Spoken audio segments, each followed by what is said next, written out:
ఇప్పటికీ కొన్ని ఊళ్ళు ఉన్నాయి అట్లాంటివి. ఇప్పుడు మీరు ఇక్కడ పోచంపల్లి ఉంది, పోచంపల్లి వెళ్ళండి, ఇట్స్ ఏ హబ్. అసలు ఎప్పుడైనా మీరు ఆ చేనేత మగ్గం చూసారా? మగ్గం, ఆ మగ్గం నిర్మాణం చూసారు? చూడలేదు సార్. చిలక అంటారు దాన్ని, చేస్తుంటారు కదా, చూసారు అసలు ఎప్పుడైనా సినిమాలలో? అంటే సినిమాలో కానీ ఐడియా ఉంది కదా. ఎంత ఇంజనీరింగ్ టెక్నిక్ ఉంది దాంట్లో, ఆలోచించారా ఎప్పుడైనా?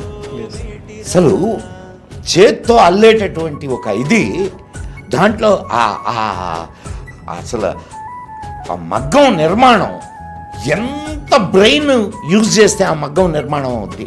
ఎప్పుడైనా ఆలోచించారా? మనం గుళ్ళు గోపురాలు ఇవన్నీ మాట్లాడుతున్నాం, అంతకంటే గొప్ప ఇంజనీరింగ్ మగ్గం నిర్మాణం. మీరు చూడండి, ఒక్కసారి ఇల్లు చూడండి. అసలు ఆ పోగులు, అన్ని పోగుల్ని వాళ్ళు కడతారు. అండ్ పోగుకి మధ్య ఇంకొక పోగు వెళ్ళడానికి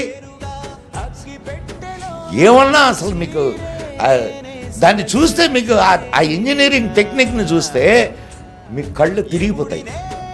మరి ఇదంతా విద్య లేకుండా ఎట్లా అలవడింది? విద్య లేకుంటే అది నిర్మాణం సాధ్యమా? కాదు.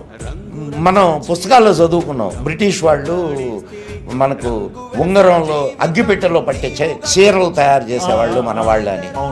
ఎంత అద్భుతమైనటువంటి ప్రక్రియ అది! అంత టెక్నిక్ని ఎలా సాధించుకోగలిగారు?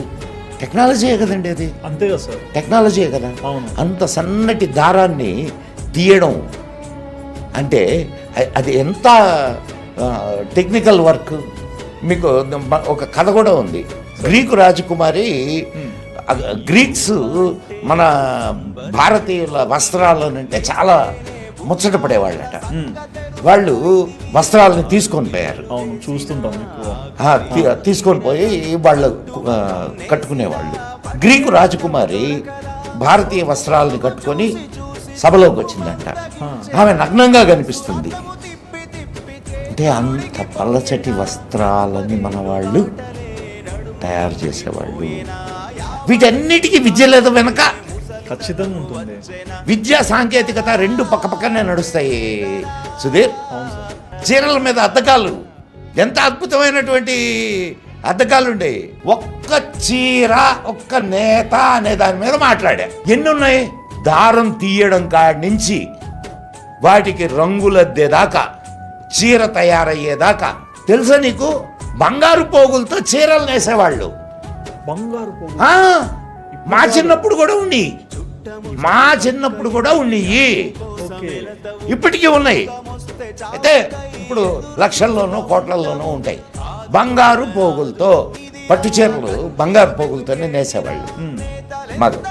మా చిన్నప్పుడు మా ఇళ్లలో కట్టుకున్నారు. వెండి పోగులతో నేసేవాళ్ళు, బంగారు పోగులతో నేసేవాళ్ళు. బార్డర్లు, పూలు అవన్నీ కూడా వెండి పోగులు, బంగారు పోగులు పెట్టేవాళ్ళు.